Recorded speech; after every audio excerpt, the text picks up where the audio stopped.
it's a sidebar, but has anyone discussed the economic impact if the Kings do leave? What it will mean to Sacramento, how much we'll lose?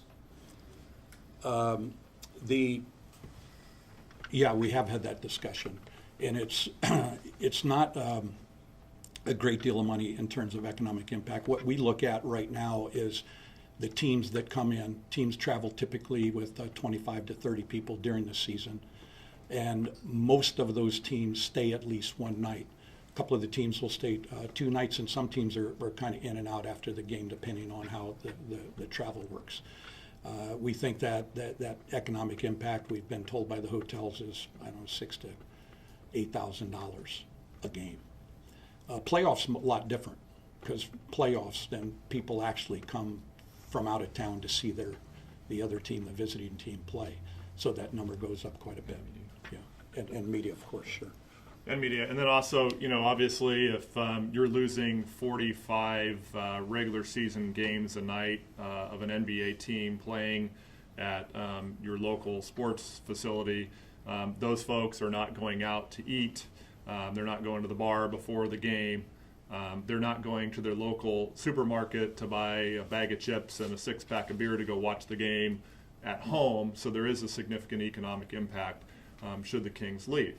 And it's our job to figure out, if they do leave, how do we as a region come together and figure out how to build a new facility and work with our elected officials to minimize that impact. And if there's not going to be those NBA games at a sports facility, then what events can you do that are family oriented, that are inexpensive, that are going to get people out spending their dollars again, and how do you replace that economic impact? So, not to mention the number of jobs that will be lost at the facility when they go away. Would you prefer to see us focus our efforts on building an arena to keep the Kings, or building an arena regardless? I think we're all in agreement that you have to build the facility regardless. We've been having this dialogue for a long time. And honestly, I think to some degree, the NBA has been fairly patient. The Maloofs have been fairly patient. Some would argue to what level and degree they've been patient and engaging. I don't know. I don't sit in the negotiating room. I just know what I see. But I know I'm frustrated in our own attempts to come together as a region to figure this out. I put a lot of time and effort, as did many of us in 2006, into the Q&R effort. I heard that today from local chamber leaders. We both had chamber executives and some of their volunteer leaders in the room, and they were all nodding in agreement and talking about, there is the need for the region to engage. And I don't know what their level of interest in participating financially is. But I believe they're open to having that dialogue, and they want us to reach out to them. Who does that and how we do that, I think we need to figure that out. But there seemed to be an opening and a willingness to engage.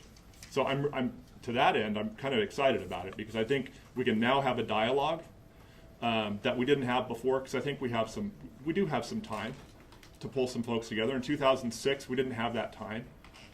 So now is the time to do that. Let's have that dialogue. Let's get the ball rolling.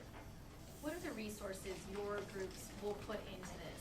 Will there be any outreach campaigns, any dollars poured into this effort? Because obviously it's been a decade, and there are a lot of taxpayers who aren't interested in pitching in and who don't believe this can get done without a team. So what do you do to change that mindset, and what's different now after 10 years?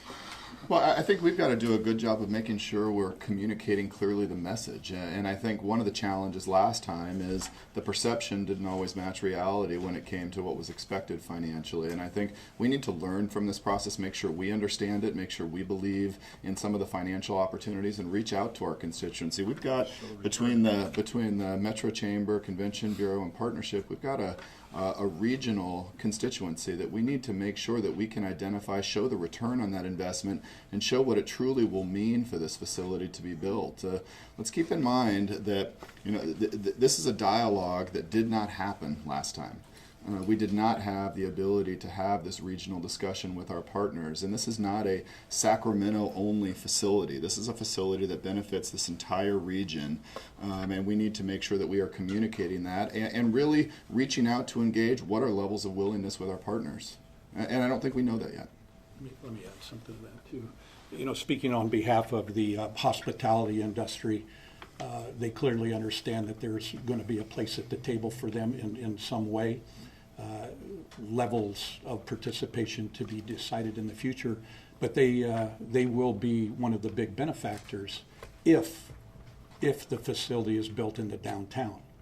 If the facility is built in some other location that doesn't drive any business to them, hotels, restaurants, etc., then they would probably be less willing to participate. Okay. Any more questions? Great. Thank you much, everybody, for being here. We really appreciate it. We'll be available for individual comment at this time. Thank you. Good job. Thank you.